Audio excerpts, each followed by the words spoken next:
CAG. Coach Parsons, congratulations on the athletic director promotion. Ms. Simmons, and I could go on and on.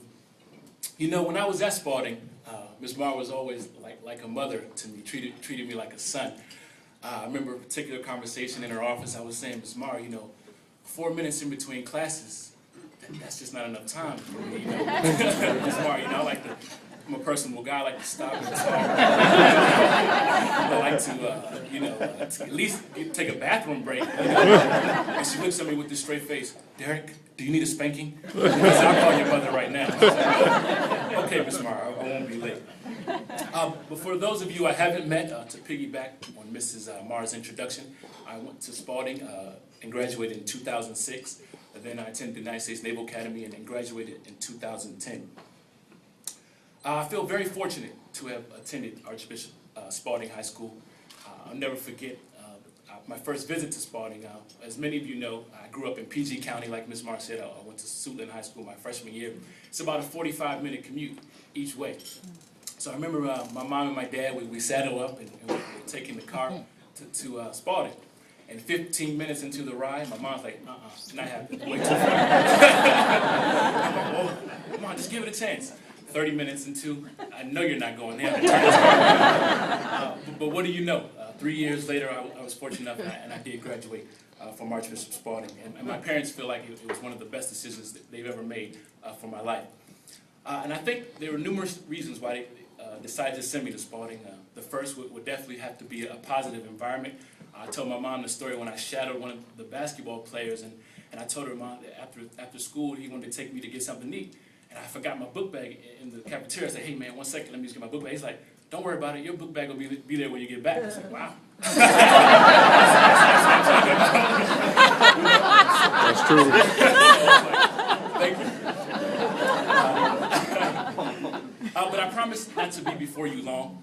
I just want to talk about some areas in which I believe Spalding has significantly impacted my life. The first area would most definitely have to be academics.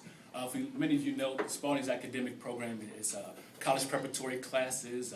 It's very, very robust in the program. When I was at Spalding, it was definitely a challenge. So, like I said, I want to be before you long. Academics, okay. Excuse me, I had to bring this back to me.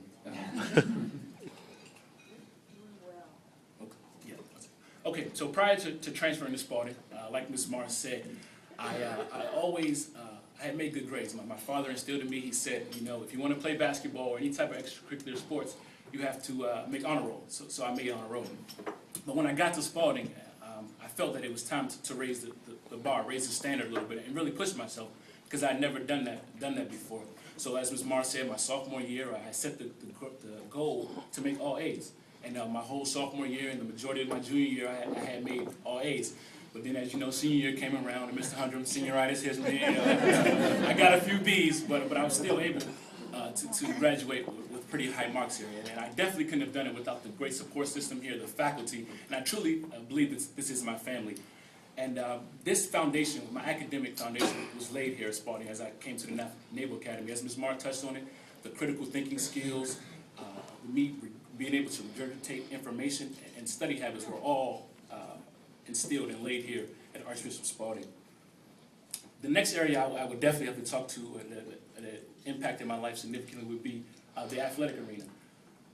As many of you know, Spalding's athletic facilities are just top of the line, amazing. You know, we go from the track to the new gym, which I was fortunate to play in, the fitness center.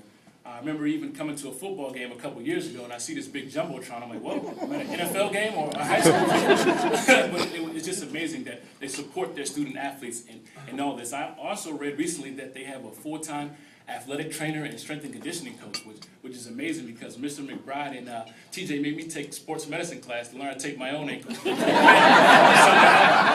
just joking. They're here, you guys are amazing. I did take sports medicine class.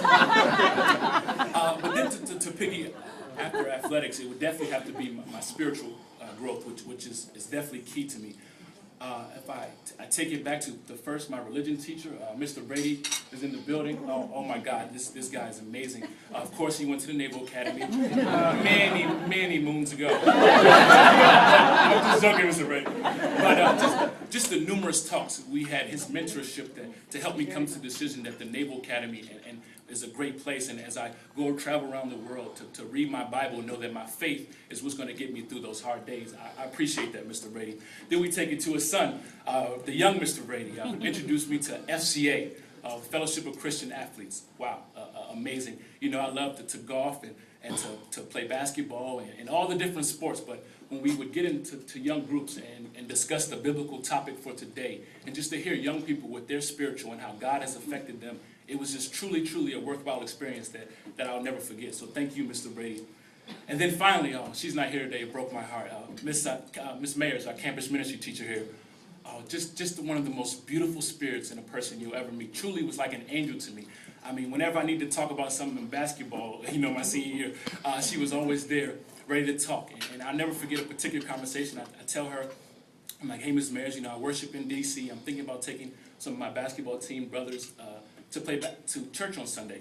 And she just gets so excited. Like, oh, yes, that's a great idea. And what did she do? She organized and reserved a bus and took my whole team to my church in D.C. and back on Sunday. And I'll never forget the Sunday because we had a big game against Mount St. Joe's. That's our rival. We got to win this game. So I'm like, oh, yeah, God, my team is going to church first. I know we're going to win this. Not so much. We lost that game. But we know that the faith is more important than a basketball game. And I appreciate her that she was so involved and she cared enough to make sure that our team came together and to worship.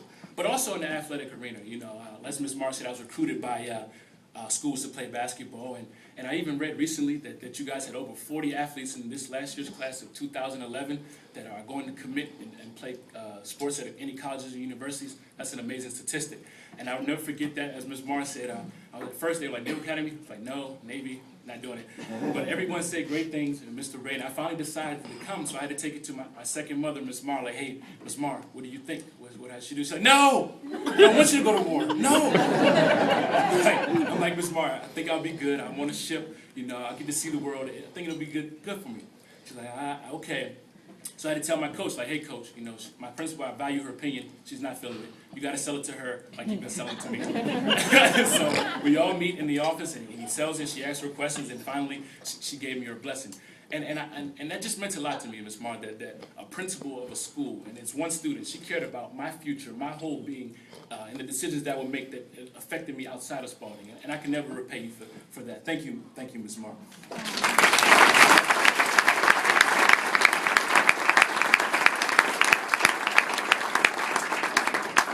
And finally, I guess I want to talk about that Spalding has just taught me the importance of giving back and truly never forgetting where you come from. As we look around, we're truly a blessed people, and there are a lot of people that are less fortunate than us. And it's only right that we help others. And this can be, helping in many various ways. For me, since I've left Spalding, I speak at different camps for young men. I mentor young men, and I'm a firm believer in paying the tithe and giving to God what is His, and that could be through your talents as well as your time. So I guess I'm forever indebted to Spalding because the foundation that they laid here has truly been a blessing to me, and I could never repay you, Ms. Marr, and all the faculty for the family and the love that you've accepted me into. I truly appreciate it. So anytime I'm available to give back to you guys, or anything I can do, I'm always ready because I truly am thankful for what you guys have done for me. And finally, I just want to leave you with this thought. It's entitled The Wise Woman's Stone, and the author is unknown. There's a woman who is traveling in the mountains, and she comes across this precious stone. She picks up the precious stone, and she places it in her bag, and she continues on her way. She meets a man who's traveling, who's hungry. Without hesitation, she gives the man food and asks, are you okay? The man, he sees this precious stone, and he's bold. He's like, ma'am, may I please have that stone? The lady, without hesitation, freely gives him the stone. He rejoices. He runs because he knows with this stone he'll have security for the rest of his life. He's set. A day passes by, and he returns to the woman, wanting to give her the stone back.